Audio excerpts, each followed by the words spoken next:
About 50% capacity tonight in Pittsburgh. It'll be about 50% capacity on Long Island when the series shifts here on Thursday. And Butch, you look at it and go, you win the first game, so you get greedy. You want to take them both. But at the end of the day, they went on the road in Pittsburgh and they got the split they wanted. Well, that's what you talk about all the time. I mean, amongst coaches, amongst players, is the least you want to happen is gain a split. And then see if you can hold serve at, in your own building. And playoffs, listen, with these four teams, it's going to be difficult. You're going to win on the road. You're likely going to lose at home. And it's just a matter of which game you choose to lose, because it might come down to that seventh game. But I thought it was interesting listening to Russ talk about how his team wanted to play. And it's very similar to almost every coach. They talk about playing above the puck.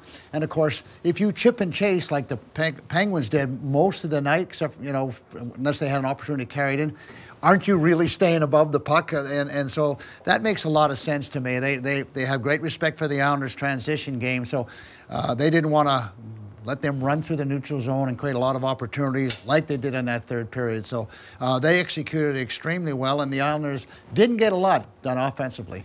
It was hard to generate much of anything on either side, really. The Penguins got the 2 early goals in the first period. Islanders kind of shut them down as well.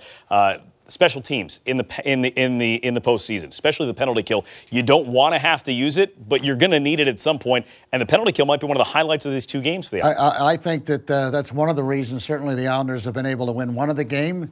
And another reason why it kept so close, because they've done such a good job. And it's not been just about Varlamov. It's been about all 4 penalty killers that have been on the ice. And this guy in particular has been very, very good. And he's so strong along the boards. And he's smart. He jumps it in, and now he goes and gets it. And watch this. He's going to protect the puck. He's not going to just throw it out blind. And he takes a little bit of a beating, but good support there by the Islanders. So Komarov, just watch his positioning and credit the PK coach. He really watches a lot of film and really has these guys on the same track. And again, no hesitation at all. Go to the corner and to get it out. And I talked about that during the game. That's not an easy play. A lot of guys wouldn't be as accomplished at that area. And again, another good read by Leo Komarov. So, hey, listen, we're focusing on Komarov because he did a great job on the PK, but so did Cizikas, so did Clutterbuck, and so did Pajot. They were all really good. They were good on face-offs, particularly in their own zone. And then when they had a chance to clear it, Brendan, they did a magnificent job, and they created a little offense with a little bit of forechecking.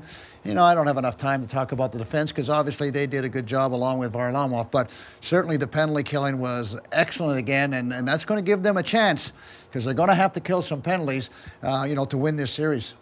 You got plenty of time. Yes. No, 45-38 were the shots on goal in this hockey. I want to get your thoughts on that because that's not normal Islander hockey, giving up 45 shots. Varlamov, at the end of the day, made 43 saves in this hockey game. Absolutely. And, with Pittsburgh, for me, as a team that always starts off fast. I mean, I've been watching these guys for 10 years, and ever since Sidney Crosby's been there, seems like he scores a goal in the first 2 or 3 minutes, or his line does. So I'm used to seeing exactly what happens in Pittsburgh. And they're a tough team because, as you mentioned, they're one of the #1 teams in offense. So they create an awful lot of chances. They use their points extremely well. They forecheck well. And when you got a guy like Crosby, he's going to create chances in his own self. As a matter of fact, I got his line down for 16 shots at the net. So that doesn't even count the ones that missed and the scrambles and all the rest of it. So, yes, the Islanders don't normally play like that. But then again, Pittsburgh's not your normal team. They're pretty creative offensively. 3.5 goals per game for Pittsburgh, #2 in the entire NHL during the regular season.